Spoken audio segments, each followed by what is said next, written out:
আজকে অত্যন্ত একটা মর্মন্তুদ ঘটনা ঘটেছে। অর্থাৎ হয়তোবা আজকে নয়, যে একটা শিশু গতকাল থেকেই নিখোঁজ ছিল, পাওয়া যাচ্ছিল না। 9 বছরের বাচ্চা মেয়ে মাত্র। আজকে অনেক খোঁজাখুঁজি করার পর স্থানীয় জনগণ বাড়ির পাশেই একটা জায়গায় ওর প্রাণহীন দেহ পাওয়া গেছে। আমি এই পরিবারের সদস্যদের প্রতি, এই সন্তানহারা মা বাবাদের প্রতি গভীর সমবেদনা জ্ঞাপন করছি, তাদের আত্মীয়স্বজনদের প্রতিও। কিন্তু যেটা আমাদের গভীর উদ্বেগের সাথে, যেটা আমাদের এই জাতীয় ঘটনাগুলো যেভাবে বাড়ছে, এটা যে বলার কেন ত্রিপুরা রাজ্যের মধ্যে হঠাৎ করে এই জাতীয় ঘটনা বাড়ছে।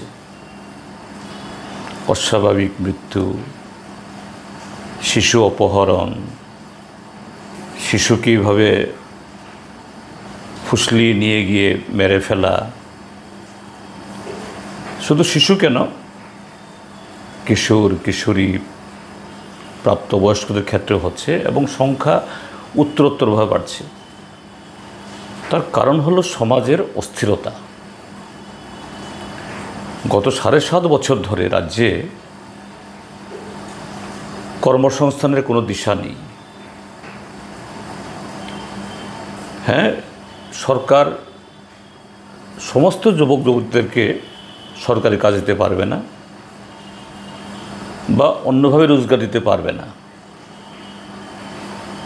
নিশ্চিত সেরকমভাবে। কিন্তু সরকার তার ক্ষমতার মধ্যে যেটা আছে, এই সরকার এসে তো নতুন করে একটা নতুন পদ তারা সৃষ্টি করেনি,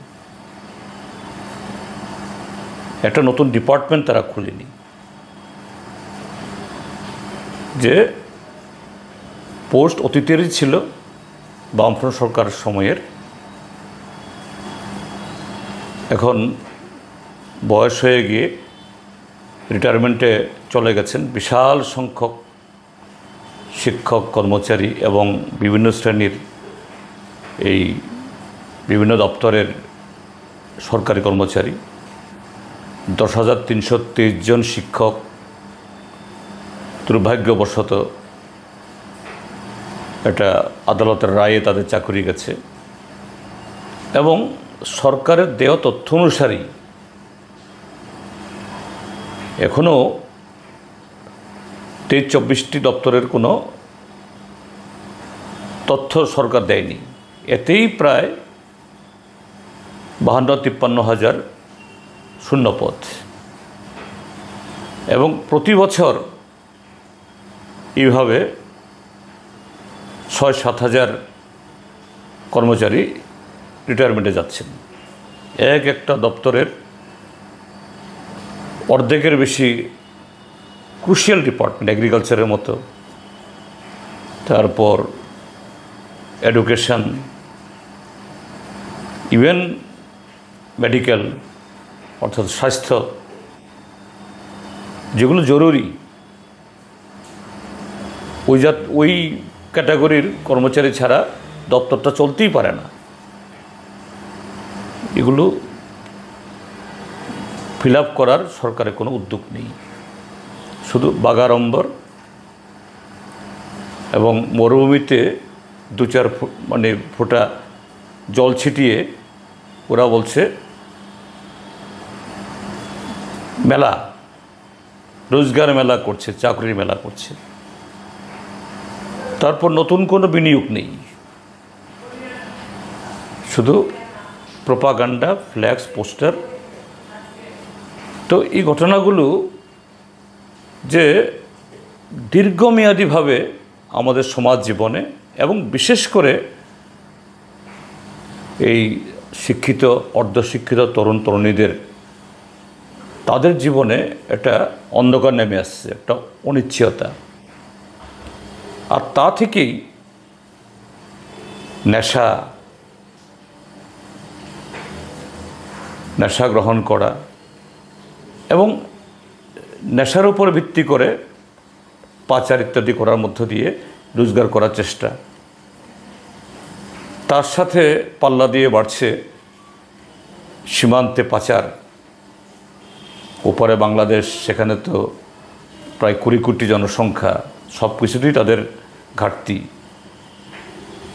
এখান থেকে শুধু যে ফ্যান্সি মূল্যবান বিভিন্ন পণ্য যায় না, এমনকি সাধারণ চিনি এবং অন্যান্য এই সবজি থেকে শুরু করে মাছ ছাড়া সব কিছুই যায়।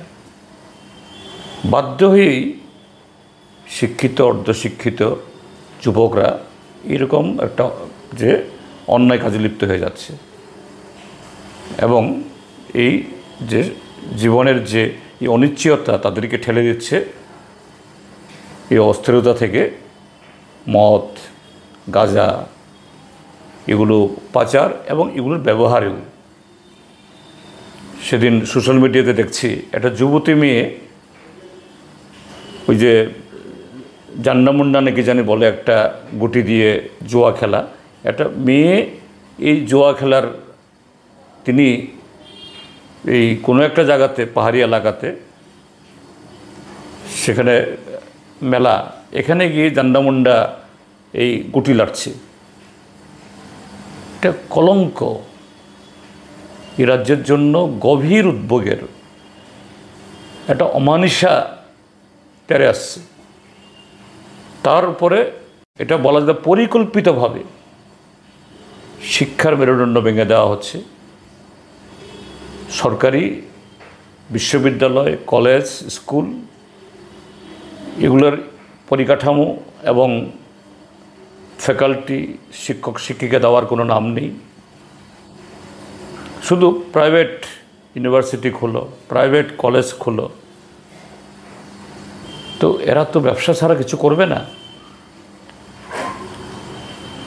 স্বাস্থ্যের ক্ষেত্রেও তাই, যে গত 7.5 বছরে যে ব্যাঙের ছাতা মতো আগরতলা শহরে নার্সিংহোম। আমি নার্সিংহোমগুলি সব খারাপই কথা বলছি না, কিন্তু তাদের বিজ্ঞাপন পত্রপত্রিকা যা দেখি যে বিশ্বমানের হার্ট স্পেশালিস্ট, হার্টের এই কী বলে চিকিৎসার জন্য সমস্ত ধরনের ফ্যাসিলিটিস সব কিছু বিশ্বমানের, আর যে হারে সেখানে ফি ধার্য করা হচ্ছে, তারা সবাই খারাপ। যে সময় ডাক্তারবাবুরা সেখানে আসেন সবাই অদক্ষ, কথা বলছি না, এটা বললে ভুল হবে। কিন্তু নিশ্চয়ই এরকম একটা বেসরকারি প্রতিষ্ঠান, এটা একটা সরকারের, একটা রাষ্ট্রীয় প্রতিষ্ঠানের বিকল্প হতে পারে না। তো যে রাজ্যের মধ্যে মানুষের রোজগার নেই, কি করে বাচ্চা কাচ্চাদের সে শিক্ষা এবং পরিবারের সদস্যদের এই চিকিৎসার ব্যয় বা তারা গ্রহণ করবেন? এটাই এই যে অপরাধ প্রবণতা বৃদ্ধি, এই অপরাধ প্রবণতা থেকেই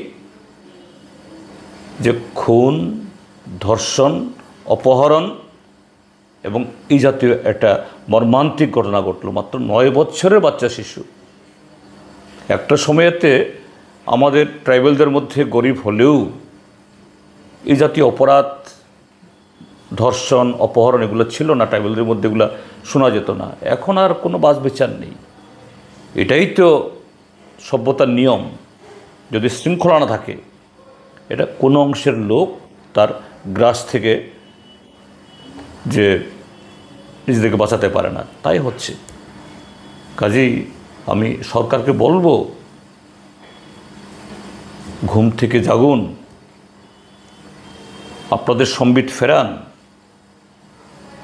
এই সমস্ত যে এই আলতামাখা সৌন্দর্য এগুলো টিকবে না। আর রাজ্য জনগণকে বলবো, সজাগ হন, সতর্ক হন, ভাবুন এইভাবে কত মায়ের কোল খালি হবে। এইভাবে আমাদের নতুন প্রজন্ম আর কাহা তক আমরা ধ্বংসের দিকে ঠেলে দেব, আর আমরা সাক্ষী গোপালের মতো তাকিয়ে থাকবো, কিছু বলবো না? এটা হতে পারে না। তো এই ঘটনা আরেকবার আমাদের রাজ্যের 40 লক্ষ মানুষকে চোখে আঙ্গুল দিয়ে দেখিয়ে দিল যে আপনারা সতর্ক হন, সজাগ হন, উঠে দাঁড়ান।